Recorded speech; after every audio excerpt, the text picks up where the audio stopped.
오늘 본문은 사무엘상 17장 45절 말씀을 가지고 인생의 골리앗을 만났을 때라는 제목으로 함께 말씀을 나누고자 합니다.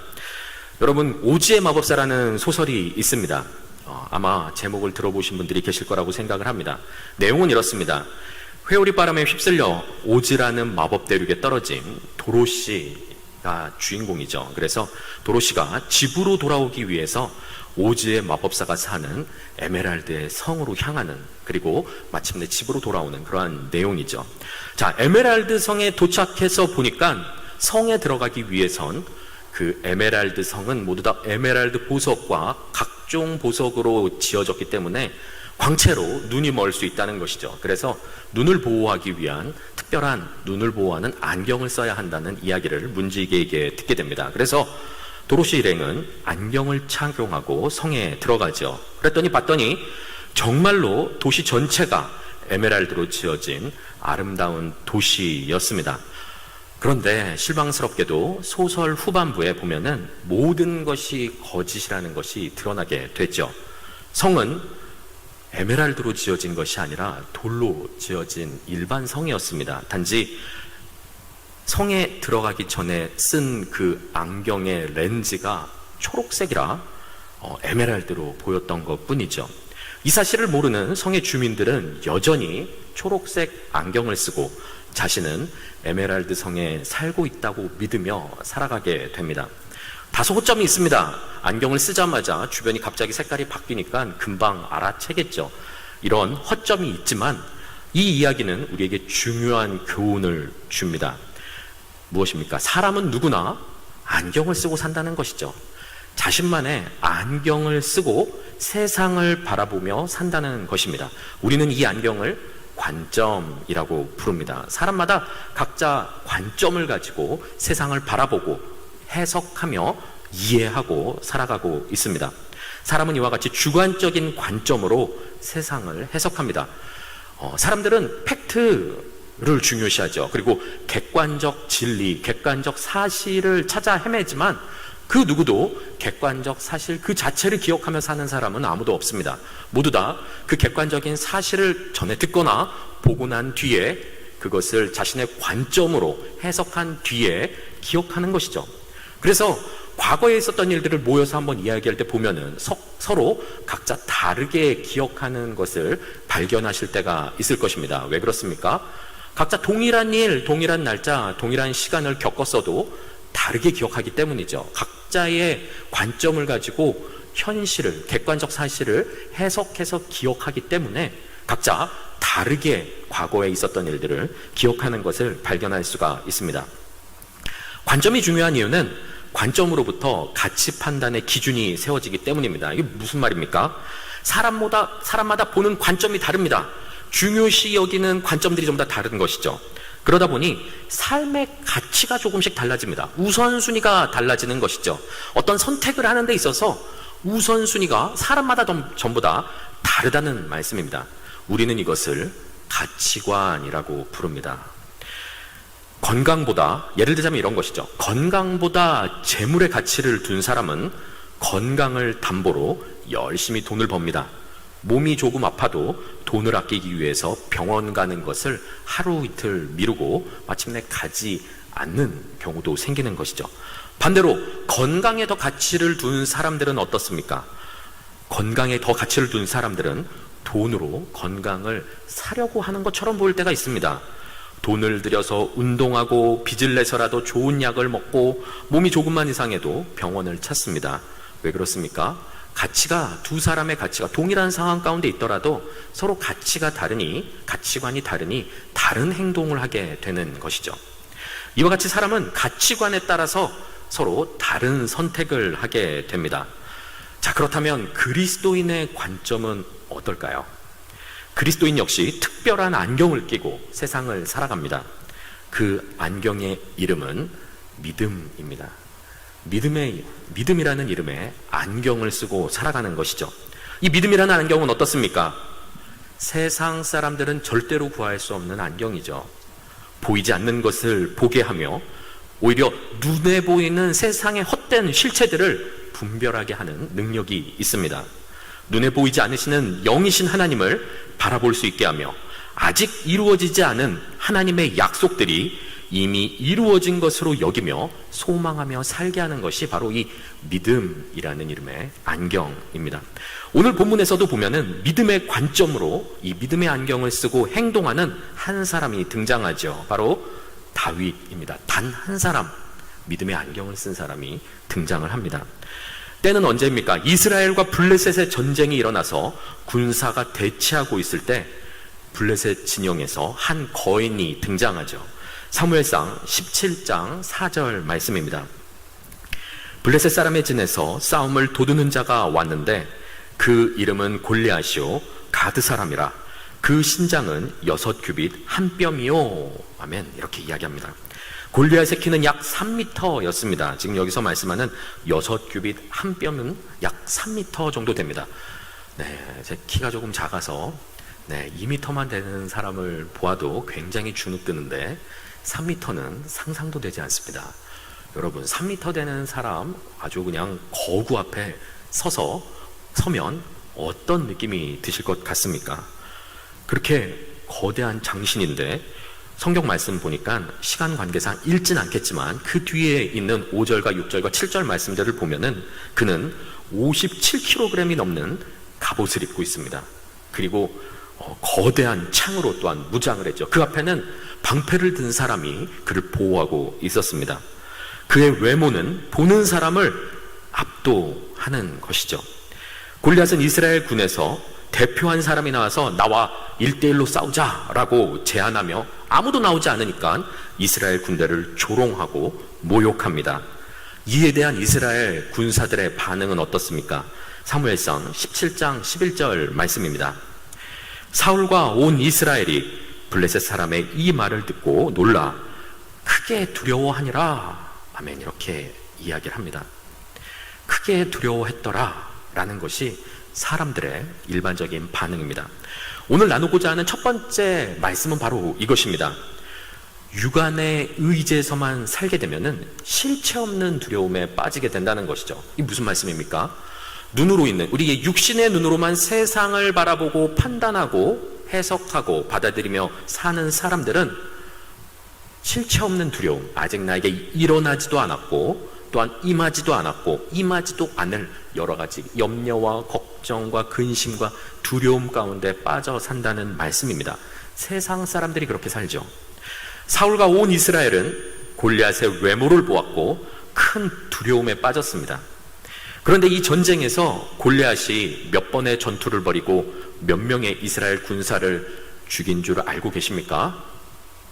사무엘상 17장 말씀을 집에 가서 한번 꼼꼼히 한번 읽어보십시오. 몇 번의 전투가 일어났고 몇 명의 사상자가 났는지 한번 찾아보시길 바랍니다. 사무엘상 17장 16절 말씀 한번 보도록 하겠습니다. 그 블레셋 사람이 40일을 조석으로 나와서 몸을 나타내었더라. 아멘. 이렇게 말씀합니다. 이 무슨 말씀입니까? 이 정도면은 거의 동물원 호랑이쇼 혹은 수족관 돌고래쇼 정도 수준인 것 같습니다. 골리앗은 한 번도 싸우지 않았습니다, 여러분. 사무엘상 17장 말씀에서 단 한 번의 전투도 벌이지 않았습니다. 그리고 이스라엘 백성 단 한 명도 죽이지 않았습니다. 단지 그가 했던 것은 무엇이었느냐? 40일 동안 조석으로 아침과 저녁 한 타임씩 한 번씩 나와서 자기를 보여주었습니다. 몸을 나타내었더라. 자기를 보여주었던 겁니다. 사람들이 눈에 보이는 것에 휩쓸리고 그리고 또한 넘어지기 쉬우니 자신의 거대한 육중한 그리고 단단한 완전 무장된 그러한 모습들을 하루에 2번씩 보여주면서 40일 동안 이렇게 나왔던 것이죠. 안타깝게도 이스라엘 백성들은 그의 작전 가운데 넘어가고 말았습니다. 그의 외모를 보고 큰 두려움에 빠졌던 것이죠. 그는 단 한 번의 전투도 치르지 않았고 단 한 사람도 죽이지 않았는데 이스라엘 백성 전체를 두려움 가운데 빠뜨렸던 것입니다. 사랑하는 성도 여러분, 지금 여러분의 삶 가운데서 골리앗은 무엇입니까? 한번 생각해 보시기 바랍니다. 여러분에게 실체 없는 두려움을 주는 대상은 무엇입니까? 아직 일어나지 않은 일들에 대해서 막연한 두려움으로 그 일이 일어날까 두려워서 잔뜩 겁에 질려서 믿음도 다 잊어버리고 하나님도 다 잊어버리고 혹여나 두려움 가운데 빠져 계시지는 않습니까? 혹은 하나님과 세상의 일을 선택해야 할 때에 앞서 말씀드렸던 것처럼 가치관에 대해서 말씀드렸죠. 어느 것을 더 가치의 우선순위를 높이 두느냐에 따라서 선택지에서 선택을 하기 마련입니다. 하나님과 세상의 일이 부딪혔을 때 세상과 타협하며 하나님의 일을 양보하고 계시지는 않습니까? 여러분을 두렵게 하는 골리앗은 무엇입니까? 특별히 거룩한 주일, 주 앞에 나서 예배를 드리는 것을 방해하며 두려움을 주는 것은 무엇입니까? 직장입니까? 아니면 일하시는 분들은 거래처 바이어입니까? 공부하는 학생들은 공부입니까? 아니면 친구들과의 약속, 자기 만족과 유익이 세상과 타협하며 하나님 앞에 나오는 것을 방해하고 있지는 않습니까? 이러한 실체 없는 두려움에 빠지지 마시길 바랍니다. 세상 약속을 취소하고 예배드린다고 해서 절대로 인생이 망하지 않습니다. 오히려 사는 길이 그 길입니다. 예배의 성공이 인생의 성공을 결정한다는 것을 믿으시기 바랍니다. 하나님을 믿고 예배를 선택했는데 인생이 망했다 하는 사람들은 하나님께서 그 삶을 분명히 지켜주실 것입니다. 왜 그렇습니까? 하나님은 자신을 의지하며 자기를 선택한 자들의 삶을 결코 내버려 두지 않으시기 때문이죠. 뿐만 아닙니다. 주 앞에 거룩한 예물을 드리는 것, 11조를 드리는 것으로 인해서 생활비가 부족하고 카드값을 갚지 못하고 궁핍한 삶을 살면 어떻게 할까? 생활비가 부족하면 어떻게 할까? 두려움을 느끼고 계시진 않습니까? 그래서 하나님께 마땅히 내어드려야 할 예물들을 나를 위해서 쓰고 있지는 않습니까? 이러한 실체 없는 두려움에 빠지지 마시길 바랍니다. 가장 귀한 것, 첫 것, 11조 이러한 것들을 선별해서 가장 귀한 것으로 하나님께 가장 좋은 것을 드리길 원하는 자들마다 하나님께서 큰 복으로 갚아주실 것입니다. 왜 하나님이 일하지 않으시겠습니까? 왜 그러한 사람들 삶 가운데 하나님께서 역사하지 않으시겠냐는 말입니다. 세상과 타협하지 마시기 바랍니다. 실체 없는 두려움 가운데서 벗어나야 합니다. 세상 사람들처럼 육안의 의지에서 눈에 보이는 대로 이런 몸에 있는 이 육안의 의지에서 상황들을 판단하고 해석해서 살지 마시길 바랍니다. 그 길에는 실체 없는 두려움이 우리의 삶을 올가맬 뿐입니다. 두 번째로 나누고자 하는 말씀은 바로 이것입니다. 육안에 의지하면 실체 없는 두려움에 빠지게 된다면 믿음의 행위는 모든 상황을 역전시킨다는 것입니다. 신경전에서 일방적으로 밀리는 이 전쟁터에 한 사람이 등장을 합니다. 소년 다윗이죠. 그는 아버지의 심부름으로 전쟁터를 방문합니다. 그는 아침에 일찍 출발했습니다. 사명감이 있고 성실했던 사람이죠. 그래서 아침 일찍 출발했던 다윗은 전쟁터에 도착하자 마침 앞서서 말씀드렸던 것처럼 골리앗의 오전 한 타임, 오후 한 타임 그 어떤 공연이라고나 할까요? 그런 어떤 허세, 겁주는 두려움 그러한 상황 가운데 오전 공연을 보게 됩니다. 오늘 본문 말씀 아니지만 사무엘상 17장 23절과 24절 말씀 함께 읽겠습니다. 시작. 그들과 함께 말할 때에 마침 블레셋 사람의 싸움 도두는 가드 사람 골리앗이라 하는 자가 그 항우에서 나와서 전과 같은 말을 하매 다윗이 들으니라. 이스라엘 모든 사람이 그 사람을 보고 심히 두려워하여 그 앞에서 도망하며. 비참하지 않습니까? 육안으로 보며 아직 싸워보지도 않고 어떠한 두려움도 나에게 임하지 않았는데 겁에 질린 모습이죠. 그래서 급기야 40일 지났습니다. 40일 동안 오전 한 번, 오후 한 번 골리앗이 나와서 이렇게 두려움을 주는 것 때문에 완전히 간담이 다 녹아내려 버렸던 것이죠. 이스라엘 백성 중에서는 도망치는 사람도 있었습니다. 그때 다윗은 이런 상황을 보며 자신이 나가 싸우겠노라고 자원하죠.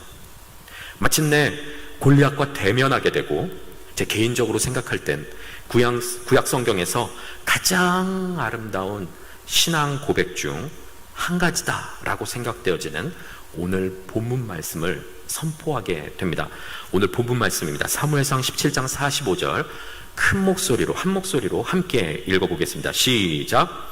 다윗이 블레셋 사람에게 이르되 너는 칼과 창과 단창으로 내게 오거니와 나는 만군의 여호와의 이름 곧 내가 모욕하는 이스라엘 군대의 하나님의 이름으로 내게 가노라. 아멘. 정말 멋있지 않습니까? 개인적으로 저 안에 그리고 여러분 한 사람 한 분 한 분 안에 이러한 고백이 오늘 밤 고백되어지기를 소망합니다. 아멘. 오늘 밤뿐만 아니라 우리의 인생 가운데 이 고백이 우리 삶을 움직이는, 우리의 삶을 좌우하는 신앙 고백이 되기를 소망합니다. 아멘. 세상 사람들이 너 지금 이렇게 하면 어떡하냐, 너 지금 사업에서 약속이 있는데 그것을 지금 약속을 취소하고 교회 나가는 게 말이 되냐, 너 지금 이렇게 살아서 되겠니, 너 지금 교회 가서 그렇게 많은 헌금을 하고 헌신하고 그렇게 시간 낭비할 틈이 어딨어, 노후는 어떻게 준비할 건데, 너 지금 이렇게 공부하지 않고 예배드리면 대학도 다 떨어진다, 너가 가고 싶은 그러한 직장에 들어갈 수가 없어. 다양한 거짓말과 왜곡된 진리를 가지고 우리의 마음을 두렵게 한다 할지라도 세상 사람들이 쾌락과 재물과 권위와 세상 성공이라는 각종 무기를 가지고 세상이 우리에게 다가온다 할지라도 우리는 무엇이라고 고백해야 합니까? 만군의 여호와의 이름, 너희 세상이 모욕하고 조롱하는 하나님의 이름으로 내게 간다 라는 고백이 우리 안에 있어야 한다는 것이죠. 그것이 바로 그리스도인들이 가지고 있는 믿음이라는 이름의 안경입니다. 골리앗은 자신의 우월한 신장과 칼과 창과 단창으로 사람들에게 두려움을 주려고 했습니다. 오늘날도 여전히 세상은 다양한 방법으로 우리에게 두려움을 주고 위협하죠. 믿음을 타협하라고 권면합니다. 조롱하고 모욕하고 두려움을 가져다 주죠. 여러분 삶 가운데 여러분을 두렵게 하는 골리앗은 무엇입니까? 그리고 그 골리앗을 향해 여러분은 지금 어떠한 자세로 대처하고 계십니까? 이스라엘 백성들처럼 두려워서 떨고 계십니까? 아니면 다윗과 같이 만군의 주 여호와의 이름으로 담대히 맞서 싸우고 계십니까? 세상에서 손해를 본다 할지라도, 돌아간다고 할지라도, 세상 사람들이 미련하다고 평가한다 할지라도 그 좁은 길로 가기 위하여서 믿음의 선택을 하고 계십니까? 오늘 이 밤 가운데 우리의 삶을 돌이켜 보아야 하는 것입니다. 그렇게 다윗은 하나님을 의지하며 골리앗에게 3m 장신 그 거인 골리앗에게 맞서 달려 나아갔습니다. 그래서 우리가 너무나도 잘 알고 있는 것처럼 물맷돌로 그를 쓰러뜨리죠. 결국 다윗은 골리앗을 쓰러뜨리고 모든 상황을 역전시킵니다. 사무엘상 17장 51절 말씀입니다. 함께 읽겠습니다. 시작. 다윗이 달려가서 블레셋 사람을 밟고 그의 칼을 그 집에서 빼어내어 그 칼로 그를 죽이고 그 머리를 베니 블레셋 사람들이 자기 용사의 죽음을 보고 도망하는지라. 아멘. 다윗이 오기 전에 누가 도망쳤습니까? 이스라엘 병사들이 도망쳤죠. 골리앗이 두려워서 이스라엘 병사들이 도망쳤는데 다윗이 등장해서 믿음의 행위로 그와 전쟁에서 전투에서 승리하고 난 뒤엔 이제 누가 도망칩니까? 블레셋 사람들이 자기 용사의 죽음을 보고 도망하였다라고 말씀합니다. 상황이 완전히 역전되었던 것이죠. 다윗 한 사람의 믿음이 이렇게 모든 상황을 역전시킵니다. 아멘.